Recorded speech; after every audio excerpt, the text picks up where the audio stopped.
नमस्कार दोस्तों, आप लोग को स्वागत है हमारे चैनल पे। तो आज की इस वीडियो में बात करने वाले हैं बिहार बोर्ड 10th क्लास का संस्कृत का चैप्टर नंबर 11 का ऑब्जेक्टिव से रिलेटेड जितने भी ऑब्जेक्टिव हो सकते हैं इस चैप्टर 11 जो संस्कृत चैप्टर का 11 है मंगलम, इससे रिलेटेड जितने भी प्रश्न हो सकते हैं ऑब्जेक्टिव जो आप लोग को बोर्ड एग्जामिनेशन में पूछे जा सकते हैं, उस सारे ऑब्जेक्टिव प्रश्न इस वीडियो में करवाने वाले हैं। तो आप लोग लास्ट तक जरूर रहिएगा। चलिए, सबसे पहला जो प्रश्न आप लोग को दिया गया है, मंगलम पाठ में कितने मंत्र हैं। पहला क्वेश्चन दिया गया मंगलम पाठ में कितने मंत्र हैं।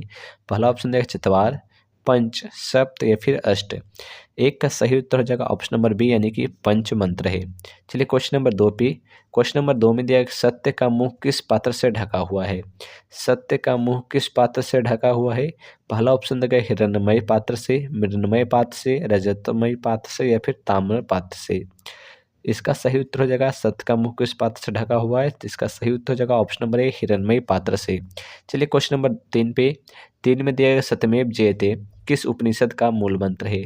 सत्यमेव जयते किस उपनिषद का मूल मंत्र है। तो 3 का सही उत्तर क्या हो जाएगा। पहला दिया गया ऑप्शन ईशावास्योपनिषद, बृहदारण्यकोपनिषद, मुंडकोपनिषद या फिर कठोपनिषद। 3 का सही उत्तर हो जाएगा ऑप्शन नंबर सी मुंडकोपनिषद। सत्यमेव जयते किस उपनिषद का मूल मंत्र है। इसका सही उत्तर हो जाएगा ऑप्शन नंबर सी। चलिए क्वेश्चन नंबर 4 पे, 4 में देगा हिरण्मय पात्रेन, और उसके बाद फिर आप लोगों को खाली जगह दिया गया, फिर दिया गया है दृष्टि, यह मंत्र किस उपनिषद से उद्धत है। तो यहाँ पर आप लोगों का 4 का जो सही उत्तर हो जाएगा ऑप्शन नंबर ए यानी कि ईशावास्योपनिषद से। इसका सही उत्तर हो जाएगा ऑप्शन नंबर ए। चलिए क्वेश्चन नंबर 5 पे, 5 में महान से भी महान क्या है। महान से भी महान क्या हो सकता है। पहला दिया गया आत्मा, देवता, ऋषि या फिर दानव। तो 5 का सही उत्तर हो जाएगा ऑप्शन नंबर ए यानी कि आत्मा। चलिए क्वेश्चन नंबर 6 में, 6 में दिया गया कि वेद रूपी शास्त्र क्या होता है।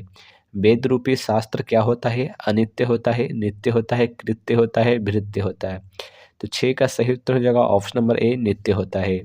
चलिए क्वेश्चन नंबर 7 में, 7 में दिया यह संपूर्ण संसार किसके द्वारा अनुशासित है। तो पहला ऑप्शन दिया गया आत्मा द्वारा, परमात्मा द्वारा, साहित्य द्वारा या फिर कोई नहीं। तो इसका सही उत्तर क्या हो जाएगा 7 नंबर का। इसका सही उत्तर हो जाएगा ऑप्शन नंबर बी यानी कि परमात्मा द्वारा। चलिए क्वेश्चन नंबर 8 पे, 8 में दिया मंगलम पाठ में कैसे मंत्र संकलित है। मंगलम पाठ में कैसा मंत्र संकलित है। गधोत्तमक, पदात्मक, ये भी और दोनों या फिर तुकात्मक। तो 8 का सही उत्तर हो जाएगा ऑप्शन नंबर बी यानी कि पदात्मक। चलिए क्वेश्चन नंबर 9 में, 9 में दिया मंगलम पाठ का प्रथम मंत्र किस उपनिषद से लिया गया है। तो मंगलम पाठ का जो प्रथम मंत्र है किस उपनिषद से लिया गया था। तो 9 का सही उत्तर हो जाएगा ऑप्शन नंबर सी यानी कि ईशावास्योपनिषद से। चलिए क्वेश्चन नंबर 10 पे, 10 में क्या दिया मंगलम कहाँ से संकलित है। तो मंगलम कहाँ से संकलित है। वेदे से, पुराण से, उपनिषद से या फिर वेदांग से। तो 10 का सही उत्तर हो जाएगा ऑप्शन नंबर सी उपनिषद से। चलिए क्वेश्चन नंबर 11 पे, किसकी विजय नहीं होती है। यहाँ पर दिया किसकी विजय नहीं होती है। सत्य की, असत्य की, धर्म की या फिर सत्य असत्य दोनों की। तो यहाँ पर सबसे 11 का सही उत्तर हो जाएगा ऑप्शन नंबर बी असत्य की। चलिए क्वेश्चन नंबर 12 में, बेहामेतम पुरुष महात्म विद्या ये ना पाया मंत्र किस उपनिषद से लिया गया है। तो इसका सही उत्तर क्या हो जाएगा 12 नंबर का। इसका सही उत्तर हो जाएगा ऑप्शन नंबर बी यानी कि श्वेता परिषद से। ठीक है। चलिए क्वेश्चन नंबर 13 पे, 13 में दिया है कि अनोर्नीयान महतो महिमानतमन मंत्र किस उपनिषद से संग्रहित किया गया है। तो 13 का सही उत्तर क्या हो जाएगा। 13 का सही उत्तर हो जाएगा ऑप्शन नंबर बी कठोपनिषद से। चलिए क्वेश्चन नंबर 14 में, उपनिषद में किस महिमा का वर्णन किया गया है। तो उपनिषद में किस महिमा का वर्णन किया गया। स्वयं विषय से, परपुरुष से, देव पुरुष से, परम पुरुष से। तो 14 का सही उत्तर हो जाएगा ऑप्शन नंबर डी परम पुरुष से। परम पुरुष की महिमा का वर्णन किया गया है। चलिए क्वेश्चन नंबर 15 में, किसकी विजय होती है। पहला दिया गया है सत्य की, असत्य की, क्रोध की, मोह की।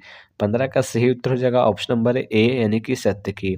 चलिए क्वेश्चन नंबर 16 में, उपनिषदों की संख्या कितनी है? उपनिषदों की संख्या कितनी है? 109, 108, 105, 111।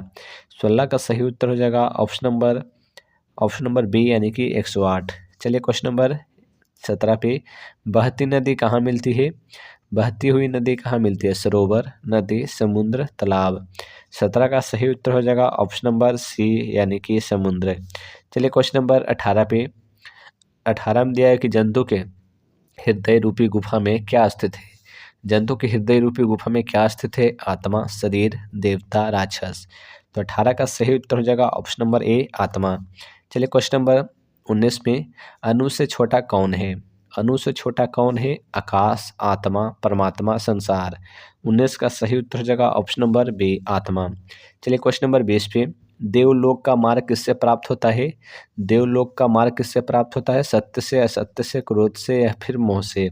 तो 20 का सही उत्तर हो जाएगा ऑप्शन नंबर ए सत्य से। चलिए क्वेश्चन नंबर 21 पे, उपनिषद किसका अंग है? उपनिषद किसका अंग है? पहला ऑप्शन दिया गया गीतों का, रामायण का, वैदिक वाणिज्य का, दर्शन शास्त्र का। 21 का सही उत्तर हो जाएगा ऑप्शन नंबर सी वैदिक वाणिज्य का।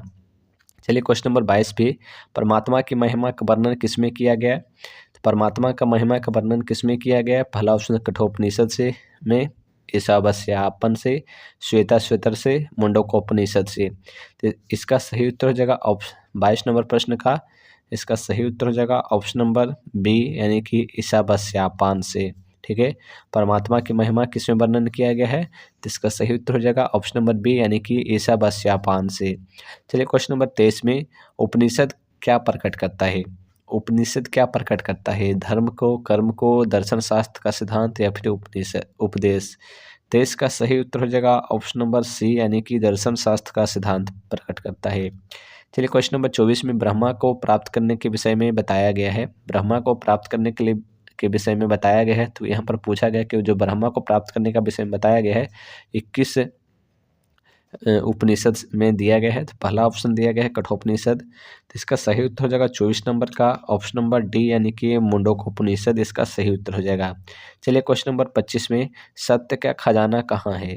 सत्य का खजाना कहाँ है? पृथ्वीलोक पे, देवलोक पे, नरलोक पे या फिर इनमें से कोई नहीं। 25 का सही उत्तर हो जाएगा ऑप्शन नंबर बी देवलोक पे। चलिए क्वेश्चन नंबर 26 पे, 26 में क्या है? सत्य से क्या प्राप्त होता है? सत्य से क्या प्राप्त होता है? पृथ्वीलोक, नरलोक, देवलोक या फिर इनमें से कोई नहीं। इसका सही उत्तर हो जाएगा ऑप्शन नंबर सी देवलोक लोक।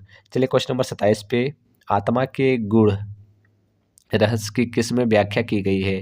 आत्मा के गूढ़ रहस्य की किस में व्याख्या की गई है? पहला दिया गया कठोपनिषद में या फिर ईशावास्योपनिषद में, चितेश श्वेता श्वेतर में या फिर मुंडकोपनिषद में। तो 27 का सही उत्तर हो जाएगा option number B. Option number B इसका सही उत्तर हो जाएगा। चलिए क्वेश्चन नंबर 28 पे, सत्य और असत्य में अंतर किस में बताया गया? सत्य और असत्य में अंतर किस में बताया गया है? तो कौन सा उपनिषद में सत्य और असत्य में अंतर बताया गया है? तो इसका 28 का सही उत्तर हो जाएगा ऑप्शन नंबर डी मुंडकोपनिषद में सत्य और असत्य का यहाँ पे अंतर बताया गया है। चलिए चैप्टर नंबर 11 से रिलेटेड जितने भी ऑब्जेक्टिव हो सकते थे मंगलम चैप्टर से रिलेटेड वो हमने सारी करवा दी है। अगले वीडियो में हम चैप्टर नंबर 12 का ऑब्जेक्टिव करवा देंगे। धन्यवाद।